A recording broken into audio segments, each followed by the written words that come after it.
ઓમ નમઃ શિવાય વિદ્યાર્થી મિત્રો, ગઈકાલે આપણે સહપ્રભાવિતતાનો નિયમ સમજી ગયા અને તેના પરથી મનુષ્યની અંદર પિતૃઓમાં આવેલા રુધિર પરથી સંતતિનું રુધિર જૂથ પણ આપણે જાણી શકીએ, એ પણ આપણે સમજી ગયા.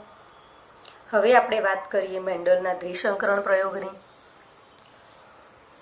તો દ્વિસંકરણ પ્રયોગ મેન્ડલે આપણે આગળ એક સંકરણ પ્રયોગ એટલે એક જ લક્ષણને ધ્યાને લઈ અને જે પ્રયોગ કરવામાં આવ્યો તેને આપણે એક સંકરણ પ્રયોગ કહીએ છીએ. જ્યારે એક કરતાં વધારે એટલે કે બે લક્ષણોને ધ્યાનમાં રાખી અને જ્યારે પ્રયોગ કરવામાં આવ્યા ત્યારે પરિણામ કંઈક અલગ મળ્યા.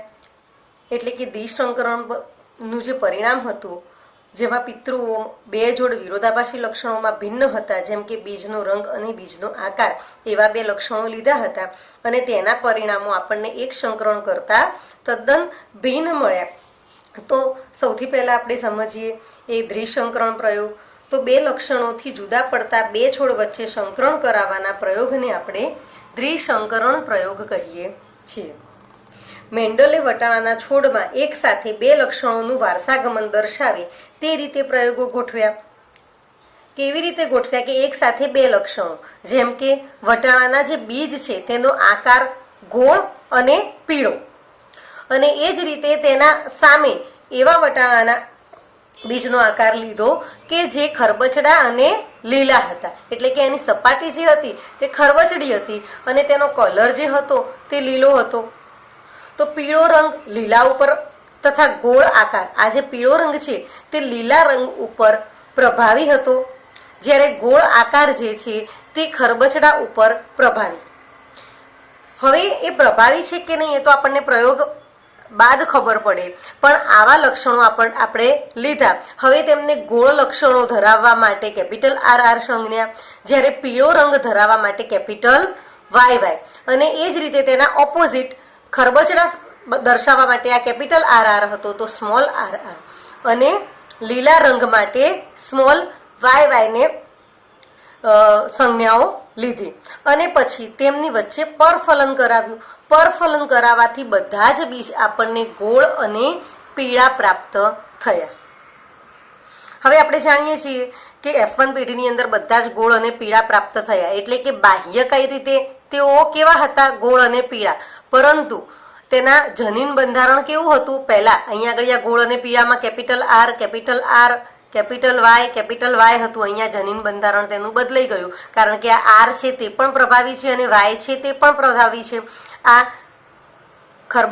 લીસાપણું પણ પ્રભાવી અને પીળાપણું પણ પ્રભાવી, આ બંને પ્રભાવી હોવાને કારણે આ ખરબચડો અને લીલો કલર દેખાઈ શક્યો નહીં. તો F1 પેઢીમાં જે સંતતિઓ મળી તે બધી જ સંતતિઓ આપણને ગોળ અને પીળી મળી અને તેનું જનીન બંધારણ આ હતું.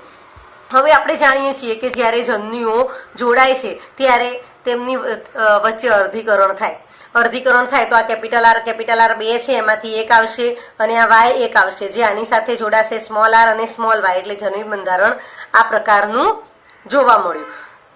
હવે આવી બધી જ સંતતિઓ, આ એક જ સંતતિ આપણે અહીંયા દર્શાવી છે, પણ આવી બધી જ F1 પેઢીની જે સંતતિઓ છે તેમના જન્યુઓને લઈ અને આપણે પુનેટ સ્ક્વેર મુજબ સમજીએ તો F2 પેઢીની અંદર આપણને 9:3:3:1 પ્રમાણ પ્રાપ્ત થયું. તો જે પ્રકારના જનીનો જોવા મળે, એટલે કે અહીંયા આગળ કેપિટલ R અને Y એક, અને એવું બીજું પણ જોવા મળશે. તો આ એક અને બીજું, તો એક નર પુષ્પ, માદા પુષ્પ, નર અને માદા પુષ્પ અલગ અલગ નથી હોતા, પુષ્પ ઉભયલિંગી હોય છે. આપણે જાણીએ છીએ કે જ્યારે આપણે પરફલન કરાવવું હોય ત્યારે ઇમોસ્ક્યુલેશન અને બેગિંગ પદ્ધતિ દ્વારા આપણે પરફલન કરાવીએ છીએ. આ ઉભયલિંગી પુષ્પોની અંદરથી પુકેશરો દૂર કરી બેગ ચડાવી દઈએ છીએ, અને પુષ્પ જ્યારે પરિપક્વ થાય, સ્ત્રીકેશર પરિપક્વ થાય ત્યારે આપણે તેની ઉપર પરાગરજનું છંટકાવ કરીએ છીએ. તો એ પદ્ધતિ દ્વારા પરફલન કરાવ્યા પછી બધી જ જાતિઓમાં જે સ્વફલન થવા દેવામાં, તો સ્વફલન વખતે કેવા પ્રકારના જન્યુઓ જોવા મળે તેવા તે જન્યુઓ પ્રકારે માદા જન્યુઓ અને નર જન્યુઓ લઈ અને પુનેટ સ્ક્વેરથી આપણે સમજવાની કોશિશ કરીએ. તો અહીંયા કેપિટલ આર અને કેપિટલ વાર આ બંને છે. તો એ બંને જ્યારે નર અને માદા બંનેની અંદર જોવા મળશે તો આપણને તે કેવા પ્રકારનું બીજ મળશે? પીળું અને ગોળ. ગોળ એટલે આપણે લીસું કહી શકીએ, કે જેની સપાટી લીસી હોઈ શકે. પછી અહીં સ્મોલ આર અને વાય એની સાથે જોડાશે કેપિટલ આર અને કેપિટલ વાય. તો R small R Y Y. તો પણ કેવું જોવા મળશે? આ આર છે તે પ્રભાવી છે આની ઉપર, તો માટે કેવા પ્રકારનું બીજ જોવા મળશે? ગોળ. અને વાય જે છે તે પીળા રંગ માટે જવાબદાર છે અને બંને વાય છે માટે ત્યાં પણ પીળા કલરના ગોળ અને પીળા બીજ જોવા મળશે. તો આપણે જે પુનેટ સ્ક્વેર કેવી રીતે આગળ વધે એ આપણે જાણીએ છીએ. અને એ પ્રકારે બધા જ જન્યુઓનું એકબીજા સાથે જ્યારે સ્વફલન થવા દેવામાં આવે છે, જે જન્યુ પ્રકાર જોવા મળી શકે. આપણે જાણ્યું કે અહીં આગળ ગોળ અને પીળા અને ખરબચડા અને લીલા વચ્ચે જે સંકરણ કરાવ્યું, પરફલન કર્યા પછી સ્વફલન થવા દઈએ તો જેવા પ્રકારના જન્યુઓ આપણે અસ્તિત્વ ધરાવતા હોઈ શકે તે બધી જ શક્યતાઓને ધ્યાને લઈ અને જ્યારે F2 પેઢીની અંદર આપણને જે પરિણામ પ્રાપ્ત થયું તે 9:3:3:1 જોવા મળ્યું. એટલે કે ગોળ અને પીળા આપણને 9 બીજ જોવા મળ્યા, જ્યારે ગોળ અને લીસા 3, ખરબચડા અને પીળા 3, ખરબચડા અને લીલા એક જ, ખરબચડું અને લીલું એવું એક જ બીજ આપણને પ્રાપ્ત થયું. અહીંયા જે પુનેટ સ્ક્વેર છે એની અંદર સપાટીઓ દર્શાવી છે. ગોળ હશે તે બધા જ આ 3 રહ્યા તે પીળા અને ખરબચડા, આ જે છે તે લીલા અને લીસા. તો એવી રીતે 3 અને આ 1 છે તે લીલું અને ખરબચડું. તો એ આપણે આકૃતિ ઉપરથી સંપૂર્ણ રીતે સમજી શકીએ છીએ. તો પુનેટ સ્ક્વેર જે છે એના દ્વારા આપણે દ્વિસંકરણ પ્રયોગ સમજ્યા. હવે આવું કેમ જોવા મળ્યું? તો જ્યારે આપણને 9:3:3:1 સ્વરૂપ આપણને જોવા મળ્યું એનું કારણ છે કે મુક્ત વહેંચણીનો નિયમ જનીનો ઉપર લાગુ પડે છે. જ્યારે કોઈ સંકરણમાં લક્ષણોની 2 જોડ લેવામાં આવે ત્યારે કોઈ એક જોડનું લક્ષણ બીજી જોડના લક્ષણથી સ્વતંત્ર રીતે વિશ્લેષણ પામે છે. સ્વતંત્ર રીતે વિશ્લેષણ પોતાનું અસ્તિત્વ ધરાવતું જોવા મળે છે. માટે આપણને આવા પરિણામો પ્રાપ્ત થયા અને દ્વિસંકરણ પ્રયોગમાં જે સ્વરૂપ પ્રકાર છે તે સ્વરૂપ પ્રકાર આપણને 9:3:3:1 જોવા મળ્યો. હવે આ જે દ્વિસંકરણ પ્રયોગ જે છે તે દ્વિસંકરણ પ્રયોગના પરિણામો પર મેન્ડલનો જે નિયમ રજૂ કર્યો હતો તેને આપણે મુક્ત વિશ્લેષણનો નિયમ પણ કહીએ છીએ. તો જ્યારે તમને દ્વિસંકરણ પ્રયોગ પરથી મુક્ત વિશ્લેષણ નિયમ સમજાવવાનું કહે ત્યારે તમે આ સમજાવી શકો. મુક્ત વિશ્લેષણના નિયમ પ્રમાણે એક લક્ષણનું નિયમન કરતા જનીનો બીજા લક્ષણનું નિયમન કરતા જનીનોથી સ્વતંત્ર કેવા હોય છે?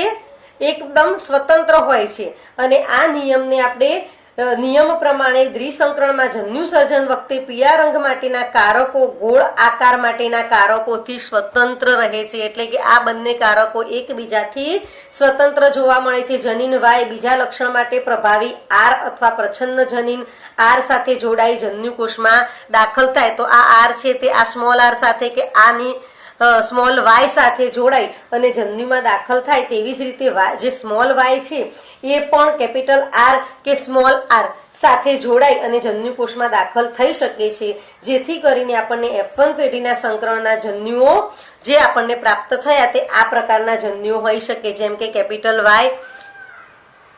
Y, small R, capital R, પછી small Y, capital R, small R અને સ્મોલ વાય આવા જન્યુઓ જોવા મળે અને એવા માદાની અંદર પણ જોવા મળે અને એમની સાથે આપણે સંકરણ કરાવી અને F2 પેઢીમાં રિઝલ્ટ આપણે જોયું કે આ પ્રકારનું રિઝલ્ટ આપણને પ્રાપ્ત થાય છે. આ બાબત ત્યાં સત્ય કરે છે કે જ્યાં સંકરણમાં જનીનોની 2 જોડીઓ કે જુદા જુદા 2 લક્ષણોનું નિયમન કરતા હોય અને જુદી જુદી જોડીવાળા સંયુગ્મી રંગસૂત્રો આવેલા હોય તો પણ રંગસૂત્રોની જોડીઓમાં જે લક્ષણો છે તે સ્વતંત્ર રહેતા જોવા મળે છે. એટલે કે ભલે ને આ બંને સાથે જોડીમાં જ દાખલ થતા હોય, પરંતુ બંને પોતપોતાની લક્ષણોનું અભિવ્યક્તિ કરે છે, જેને આપણે દ્વિસંકરણ પ્રયોગ કહીએ છીએ. અને પ્રાપ્ત થતો આપણને જે પરિણામ પ્રાપ્ત થયું તે એવું કંઈક છે કે મેન્ડલના મત અનુસાર કોઈ એક લક્ષણની અભિવ્યક્તિનું નિયમન કરતા જનીનોનું વિશ્લેષણ કોઈ અન્ય લક્ષણની અભિવ્યક્તિઓનું નિયમન કરતા જનીનોના વિશ્લેષણથી તદ્દન મુક્ત હોય છે. આ બંને લક્ષણો એકબીજાથી તદ્દન મુક્ત હોય છે. પરંતુ આવું ત્યારે જ સાબિત થાય, મેન્ડલનો આ નિયમ થોડા ઘણા અંશે આપણે સાચો નથી માની શકતા, મર્યાદાબદ્ધ છે એવું કહી શકીએ, કારણ કે આવું ત્યારે જ બને કે જ્યારે બંને જનીનો કોઈ એક જ રંગસૂત્ર પર હોય. જો સામસામેના બે રંગસૂત્ર પર હોય તો જનીન બંધારણ બદલાઈ જવાનું, અને આ શક્ય બની શકે નહીં. અહીંયા આપણે પુનેટ સ્ક્વેરની અંદર એ સમજી ગયા. આ જે પુનેટ સ્ક્વેરની અંદર મેં સમજાવ્યું તેનું વર્ણન છે કે 50-50% જન્યુઓ એકબીજામાં અંડકોષ અને નરકોષ બંનેના દાખલ થઈ શકે, અને તેના કારણે આ પ્રકારના જનીન બંધારણ બની શકે. હવે આ બંને પ્રકારનું જનીન બંધારણ આપણે આ બાજુ અને આ બાજુ એમ બંને બાજુ દર્શાવી દીધું, અને એના કારણે આપણને સ્વરૂપ પ્રકાર 9:3:3:1 પ્રાપ્ત થઈ ગયું. પણ આ કયું થયું? સ્વરૂપ પ્રકાર. જનીન પ્રકાર સ્વરૂપ કેવું જોવા મળે છે? 1:2:4:1:1:2:1 એટલે કે કેપિટલ વાય અને RR એક જ પીળા ગોળ સમયુગ્મી, એટલે કે બંનેની અંદર બધા જ જનીનો પ્રભાવી હોય તેવું એક જ બીજ આપણને પ્રાપ્ત થયું. જ્યારે બે બીજ કેપિટલ વાય R અને સ્મોલ r એટલે સમયુગ્મી પીળા અને વિષમયુગ્મી ગોળ. વિષમયુગ્મી કેમ? કારણ કે તેની સાથે એક પ્રભાવી અને એક પ્રચ્છન્ન બંને છે. અહીંયા કેવું જોવા મળ્યું? સમયુગ્મી ગોળ. R શેના માટે છે? સમયુગ્મી, તો સમયુગ્મી ગોળ અને વિષમયુગ્મી પીળું. અહીંયા આગળ બંને પ્રકારના વિષમયુગ્મી, પીળા પણ વિષમયુગ્મી અને ગોળ પણ વિષમયુગ્મી. અહીંયા સમયુગ્મી પીળા અને સમયુગ્મી કરચલીવાળા, કારણ કે આ બંને સ્મોલ r છે, આ બંને કેપિટલ R છે, તો બંને સમયુગ્મી વાળી જનીન જોડે એક જોવા મળી. અહીં આગળ વિષમયુગ્મી પીળા અને સમયુગ્મી કરચલીવાળા. અહીંયા સમયુગ્મી લીલા અને સમયુગ્મી ગોળ, સમયુગ્મી લીલા અને વિષમયુગ્મી ગોળ, સમયુગ્મી લીલા અને સમયુગ્મી કરચલીવાળા. આમ આપણને જનીન પ્રકાર છે તે તદ્દન તફાવત, પેલા કરતા તદ્દન તફાવતવાળા પરિણામો આપણને પ્રાપ્ત થયા. અને આવું એટલા માટે થયું કે બંને લક્ષણો પોતપોતાની અભિવ્યક્તિ સ્વતંત્ર રીતે કરે છે, જેને આપણે મુક્ત વિશ્લેષણ, મુક્ત એટલે પોતપોતાની રીતે સ્વતંત્ર રીતે પોતાનું લક્ષણ દર્શાવતા હોય તેને આપણે મુક્ત વિશ્લેષણ તરીકે ઓળખીએ છીએ. હવે આપણે જાણીએ કે મેન્ડલનું આ કાર્ય લાંબો સમય માટે અપ્રચલિત શા માટે રહ્યું? તો આપણે જાણીએ છીએ કે મેન્ડલે તેના લક્ષણોની આનુવંશિકતા ઉપરનું કાર્ય 1865માં પ્રકાશિત કરેલું, અને 1900 સુધી તેનું કાર્ય અજાણ રહ્યું, કારણ કે સૌથી પહેલા તો તેમની સાથે જે લોકો કાર્ય કરતા હતા તેમને મેન્ડલના આ વિચારોને સ્વીકાર્યા જ નહોતા, અને તેમના આ પેપર્સને વાંચ્યા જ નહોતા, અને તેના લક્ષણોની અભિવ્યક્તિનું નિયંત્રણ કરતા કારકો, જેને આપણે એલન કહીએ છીએ, એના વિચારોને તેમના સમકાલીનોએ સ્વીકાર્યા જ નહોતા. તેમની સાથે કાર્ય કરતા લોકોએ તેને વિચાર્યા જ નહોતા અથવા તો સ્વીકાર્યા જ નહોતા. આ જૈવિક ઘટનાનું આંકડાકીય પૃથ્થકરણ કરી વર્ણન કરવાનો મેન્ડલનો જે અભિગમ હતો તે દિવસોમાં સંપૂર્ણ નવો હતો, એકદમ નવું હતું. જે આંકડાકીય પૃથ્થકરણ તેમને કર્યું હતું તે એકદમ નવું હતું. વળી કારકોની સાબિતી માટે તેમની જોડે કોઈ ભૌતિક પુરાવા નહોતા. કેમ? કારણ કે એ વખતે કોષ જેવી રચનાની શોધ થઈ, આપણી પાસે માઇક્રોસ્કોપ જેવી કોઈ વસ્તુ જ નહોતી, માટે તેઓ કોઈ જ ભૌતિક સાબિતી આપી શક્યા નહોતા. તેમને કોષમાં આ કારકોના સ્થાનની, જેને આપણે હાલ જનીન કહીએ છીએ, તેની જાણકારી નહોતી. એટલે કે આ કારકો કોષમાં ક્યાં આવેલા છે તે પણ તેમને ખ્યાલ નહોતો. આપણે અત્યારે હાલ તો તેને જનીન કહીએ છીએ, મેન્ડલ તેમને કારકો કહેતા હતા, તો તે વિશેનો ખ્યાલ પણ મેન્ડલને નહોતો. તે દિવસોમાં પ્રજનનમાં કોષ કેન્દ્રના ફાળા બાબતે કે કોષ કેન્દ્રમાં રહેલા રંગસૂત્રોના અસ્તિત્વ વિશે પણ બધા લોકો અજાણ હતા, અને આ જ કારણે મેન્ડલનું જે કાર્ય છે તે લાંબા સમય માટે અપ્રચલિત રહ્યું. તો વિદ્યાર્થી મિત્રો, આજે આપણે મેન્ડલનો દ્વિસંકરણ પ્રયોગ અને દ્વિસંકરણ પ્રયોગ પરથી મેન્ડલનો મુક્ત વિશ્લેષણનો જે નિયમ છે તે આપણે સમજ્યા અને તેમના કાર્યનું જે મૂલ્યાંકન કેમ લાંબા સમય સુધી તેમનું કાર્ય અપ્રચલિત રહ્યું હતું તે પણ સમજ્યા. હવે મેન્ડલના પરિણામોને કઈ પ્રક્રિયાઓને આધારે અન્ય વૈજ્ઞાનિકો દ્વારા સ્પષ્ટતા અપાઈ તેની સમજૂતી માટે આપણે નવા વિડીયોમાં જોઈશું. તો આજે બસ આટલું જ. ઓમ નમઃ શિવાય.